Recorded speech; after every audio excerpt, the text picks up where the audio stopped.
Iran Israel যুদ্ধ ছড়িয়ে পড়ছে গোটা মধ্যপ্রাচ্যে। 3 দেশ থেকে ইসরায়েলে হামলা চালানো হচ্ছে। একই সাথে 3 দিক থেকে ইসরায়েলের দিকে ধেয়ে আসছে মিসাইল, ড্রোন আর গোলাবারুদের ঝড়। এই যুদ্ধের দামামা বাজলে আকাশও যেন তার উত্তাপে ফেটে পড়ে। আর এবার সত্যি বিদ্যুৎ চিরে আকাশ কাঁপিয়ে ছুটে এসেছে ইরানের ক্ষেপণাস্ত্র একটার পর একটা।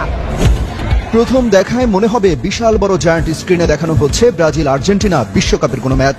ঠিক এভাবেই ইয়েমেনের হাজার হাজার মানুষ রাস্তায় বেরিয়ে এসে বিশাল পর্দায় দেখছে কিভাবে ইরান ইসরায়েলে বৃষ্টির মতো ক্ষেপণাস্ত্র ছুটছে। প্রতিটি হামলার সাথে সাথে যেন উল্লাসে ফেটে পড়ছেন ইয়েমেনের মুসল্লিরা। দর্শক, এবার ইসরায়েলের উপর তাণ্ডব শুরু হয়েছে। ইতিমধ্যেই 3 দেশ থেকে হামলা চালিয়েছে ইসরায়েলে। ইসরায়েল তছনছ হয়ে যাচ্ছে। ইতিমধ্যে কয়েক হাজার বিল্ডিং পুড়ে গিয়েছে। এমনকি হামলায় যে ক্ষয়ক্ষতি হয়েছে আপনারা দেখলে চমকে যাবেন। এমনকি নেতানিয়াহু পালিয়েছে, এখন তারাও হামলা করতে পারছে না। তাদের উপর যে হামলা শুরু হয়েছে সেটি ঠেকানোর কোনো ব্যবস্থা করছে না। তাহলে কি শেষ হয়ে যাবে ইসরায়েল? কোন কোন দেশ হামলা চালিয়েছে এই ভিডিওতে রয়েছে, না টেনে দেখতে থাকুন, একটি লাইক করে আমার সাথেই থাকুন। ইরান ইসরায়েল যুদ্ধ ছড়িয়ে পড়ছে গোটা মধ্যপ্রাচ্যে। 3 দেশ থেকে ইসরায়েলে হামলা চালানো হচ্ছে।